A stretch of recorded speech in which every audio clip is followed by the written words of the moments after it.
दर्शकों, 6, 8, 12 भाव जन्मपत्री के बहुत महत्वपूर्ण घरों में से यानी भाव में से होते हैं और अगर कोई ग्रह इनमें बैठ जाए तो उसका बहुत अधिक प्रभाव पड़ता है जीवन पर।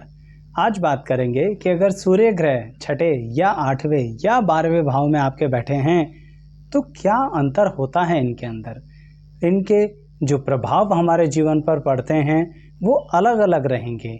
सामान्यतः इन 3 घरों से 3 भाव से घबराहट तो होती है, लेकिन यह सूर्य तीनों घरों में अलग अलग प्रभाव देते हुए क्या रास्ता दिखाना चाहते हैं, आज इसे ही विषय पर विचार विमर्श करेंगे। तो आइए वीडियो की शुरुआत करते हैं।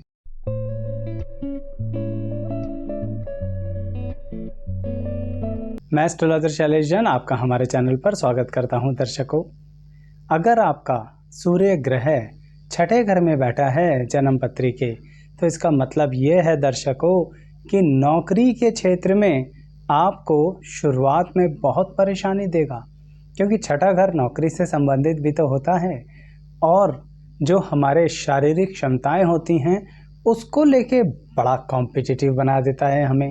अर्थात सूर्य छठे घर में हमें चीज़ों से लड़ने की क्षमता देता है, परिस्थितियों से लड़ने की क्षमता देता है। यानी अगर सामने स्थिति हो, परिस्थिति हो या फिर कोई शत्रु, उसके लिए छठे घर का सूर्य बहुत ताकत देता है, आपको आत्मिक बल भी देता है, क्योंकि सूर्य आत्मा का कारक तो होता ही है दर्शकों। इसी कारणवश आप अपने कार्य क्षेत्र में धीरे धीरे तरक्की करते हैं। कभी कभी आपके मनमुटाव हो सकते हैं, कार्य क्षेत्र में नहीं, पर्सनल लाइफ में, क्योंकि आपका जो सोचने का ढंग है वो तकरीबन आपके परिवार के लोगों से मेल नहीं खाता है। इसी कारणवश सूर्य छठे घर में जो शत्रु होते हैं ना, वो बड़े छुपे हुए शत्रु होते हैं, आपके अंदरूनी तौर पर पीठ में छुरा घोंपने वाले होते हैं।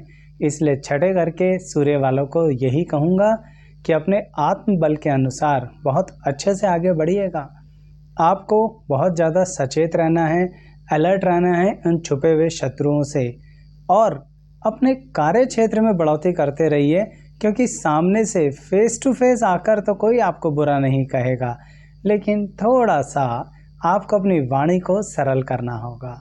आप कभी कभी कुछ ज़्यादा ही कटु वचन बोल जाते हैं। अब यही बात जब 8वें घर के सूर्य के बारे में कही जाएगी तो एक परिवर्तन आ जाएगा।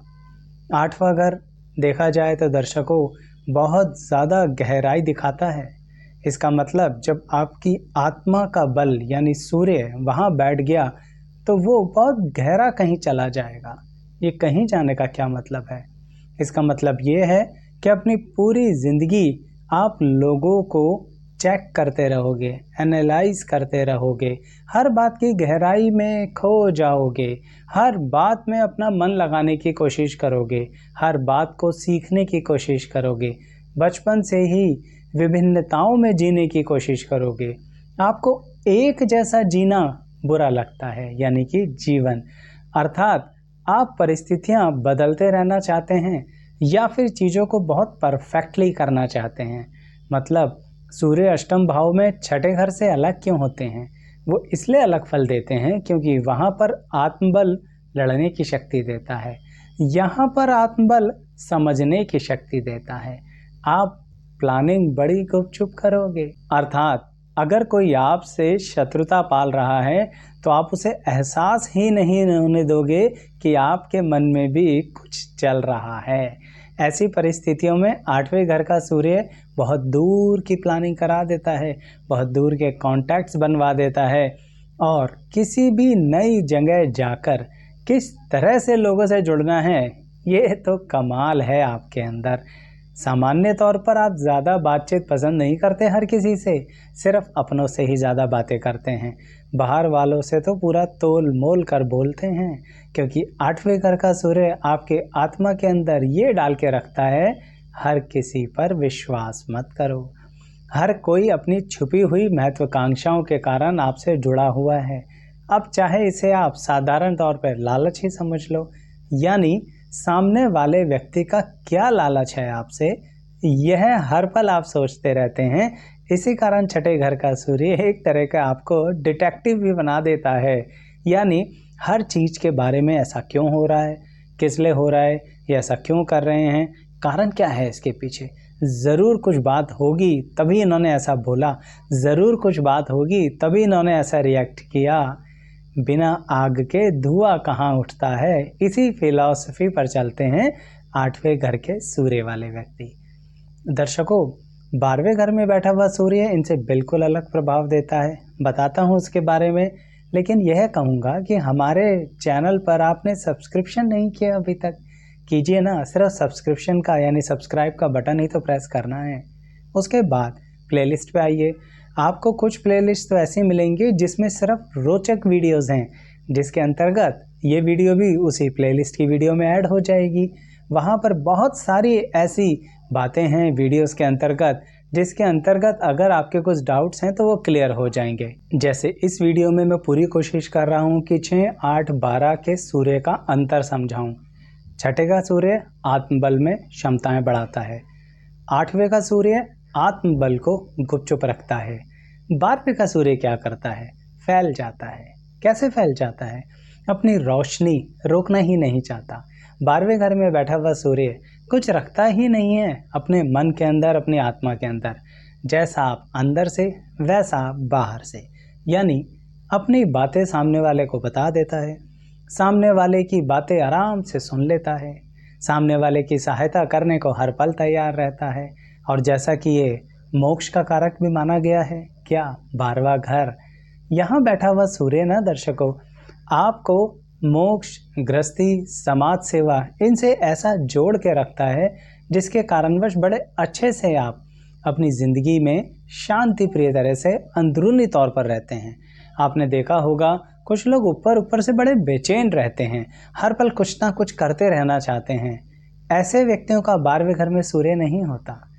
जो लोग शांति प्रिय रहते हैं, हमें इस समय यही करना है, उस समय वही करना है, इस समय नौकरी का टाइम है, इस समय काम धंधे का समय है, यह समय हमारे परिवार का है, यह समय हमारे बच्चों का है, यह समय तीर्थ स्थान पर जाने का है, यह समय भक्ति का है। हर चीज़ का समय फिक्स नहीं करते हैं, परंतु जो समय जिस परिस्थिति में सामने आ जाए उसके अनुसार अपने आप को तैयार कर लेते हैं। यानी सूर्य इतना फ्लेक्सिबल हो जाता है 12वें घर में आके। तभी बोल रहा हूँ कि 6ठे और 8वें की तरह यहाँ आत्मबल या तो लड़ने की क्षमता नहीं दे रहा, ना ही गुपचुप रख रहा है, बिल्कुल अपनी किरणें फैलाता चला जा रहा है। मुट्ठी खुली हुई है, आप अपनी मुट्ठी बंद नहीं करते, लालच से दूर रहते हैं और लोगों का पूरा सहयोग करते हैं। तो दर्शकों, 6, 8, 12 बेसिकली ये भाव आपको ये कहते हैं कि अपनी ज़िंदगी की अंदरूनी गहराइयों को समझिए। यहाँ बैठे हुए ग्रह भी आपको यही बताते हैं। सूर्य 6ठे घर में क्या कह रहे थे कि शत्रुता होगी ज़रूर, कोई ना कोई कुछ ना कुछ आपके खिलाफ एक्शन लिया जाएगा, आपकी कोर्ट कचहरी भी हो सकती है। बस आप अपने आत्मबल से बढ़े रहोगे, यानी कि बढ़ते रहोगे। परंतु ध्यान रखना दर्शकों, 6ठे घर के सूर्य का गलत इस्तेमाल मत करना। कभी भी दूसरे का हक हड़पने की कोशिश मत करना। हो सके तो आउट ऑफ कोर्ट बैठकर ही बातचीत कर लेना, ज़्यादा अच्छा रहेगा। नहीं तो ये जो लड़ने की क्षमता है ये सिर्फ लड़ाई कराती ही रहेगी, नतीजे पर पहुंचाने की क्षमता नहीं होती 6ठे घर के सूर्य में। ऐसे ही 8वें घर का सूर्य आपको प्लानिंग दे देता है, सोचने की शक्ति दे देता है, समझने की शक्ति दे देता है। परंतु कई बार जो बोलने जा रहा हूँ बुरा मत मानिएगा, दिखावे में इतना फंस जाते हो कि बड़ी ही कन्फ्यूज़न की स्थिति आ जाती है। इसलिए उस दिखावे की स्थिति से बाहर आओ। आप क्या करो, सामने वाले से बैठ के बातचीत करो कि भाई आपके प्रति मुझे ये शक उत्पन्न हो रहा है, मुझे डाउट हो रहा है, मुझे क्लैरिफाई कर दो।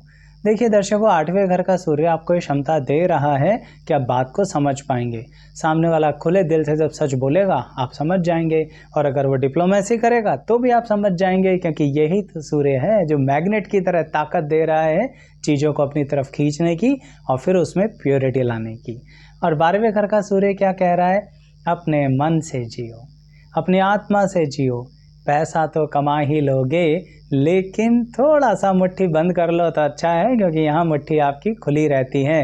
ना तन के लिए रुकावट, ना मन के लिए रुकावट, ना धन के लिए रुकावट, सभी कुछ तो डेडिकेट करके रखते हो दर्शकों। इसी तरह से और वीडियोस भी हैं। हमारे चैनल पर आना है, प्लेलिस्ट पर आना है, वीडियोस को देखना है, पसंद आए तो लाइक शेयर सब्सक्राइब करना है इस वीडियो को भी और अन्य वीडियो को भी। यहाँ तक बने रहने के लिए आप सभी का बहुत बहुत धन्यवाद। आइएगा ज़रूर चैनल पर।